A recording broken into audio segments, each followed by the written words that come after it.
बिस्मिल्लाहिर्रहमानिर्रहीम। अस्सलाम वालेकुम। A1 टीवी के साथ मैं हूं अनम नकवी। सबसे पहले न्यूज़ हेडलाइन। नून लीगी MPA बिलाल यासीन पर कातिलाना हमला केस में बड़ी पेशरफ्त। असलहा डीलर से साजिद नामी शख्स ने पिस्तौल खरीदा। साजिद गैर कानूनी तौर पर असलहा का कारोबार करता है। मुलजिम वक़ूआ के बाद से अंडरग्राउंड हो चुका है। एक रिकॉर्ड याफ्ता मुलजिम मोहसिन भी वाक़े में मुलव्विस है। साजिद ने मोहसिन से मिलकर टारगेट किलर्स को हिदायत दी। दोनों मुल्क से फरार होने की कोशिश में हैं। श्रीलंकन शहरी के कत्ल केस में गुजरांवाला की इंसदादे दहशतगर्दी ने 85 मुलजिमों को 14 रोज़ा जिस्मानी रिमांड मंजूर कर लिया। मुलजिमों को 17 जनवरी को पेश करने का हुक्म दिया गया है।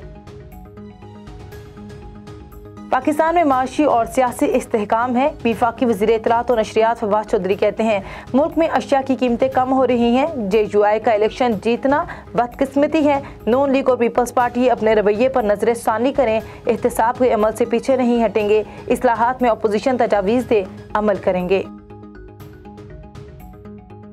वफाकी वज़ीर असद उमर की ज़ेर सदारत NCOC का इजलास। NCOC के मुताबिक कोरोना की 5वीं लहर तेजी से फैल रही है। कोरोना की मुस्बत शरह 2% से बढ़कर 6% हो गई। वैक्सीनेशन के लाजमी निज़ाम के हवाले से सख्त इक़दाम पर इत्तफाक। मास्क का इस्तेमाल और समाजी फासले पर अमल दरामद किया जाए। पंजाब में ओमिक्रॉन के 36 नए केसेस रिपोर्ट। मजमूई तादाद 117 हो गई। लाहौर में ओमिक्रॉन वायरस फैलने की शरह 40% रिकॉर्ड की गई। महकमे सेहत के मुताबिक ओमिक्रॉन का शिकार 15% अफराद अस्पतालों में दाखिल हुए। अफगानिस्तान में इस्तेहकाम चाहते हैं। वज़ीर ख़ारजा शाह महमूद कुरैशी की प्रेस कॉन्फ्रेंस। कहते हैं अफ्रीकी ममालिक के साथ हमारे तजारत में 7% इजाफा हुआ। सेंट्रल एशिया और अफ्रीका के हवाले से नई पॉलिसियाँ लॉन्च की हैं। मसले कश्मीर को आलमी सतह पर उजागर करते रहेंगे। इस्लामोफोबिया को भी पाकिस्तान ने उजागर किया है।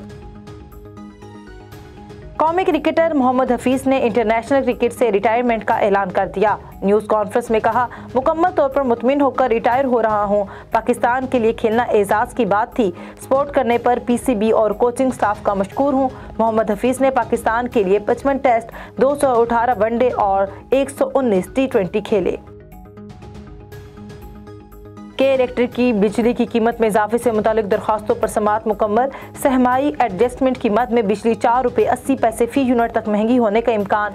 नवंबर की माहाना फ्यूल प्राइस एडजस्टमेंट की मद में 75 पैसे फी यूनिट रिलीफ मिलने का इम्कान। नेपरा अथॉरिटी अदादोशुमार का जायजा लेने के बाद फैसला जारी करेगी।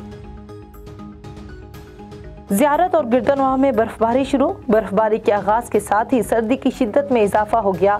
सयाहों की बड़ी तादाद ज़ियारत पहुंच गई। ज़ियारत के डिप्टी कमिश्नर हबीब नासिर कहते हैं सियाहों को हर मुमकिन सहूलियात फराहम कर रहे हैं। सियाहों के लिए कंबल, हीटर और दीगर सामान PDMA की तरफ से भिजवाए हैं।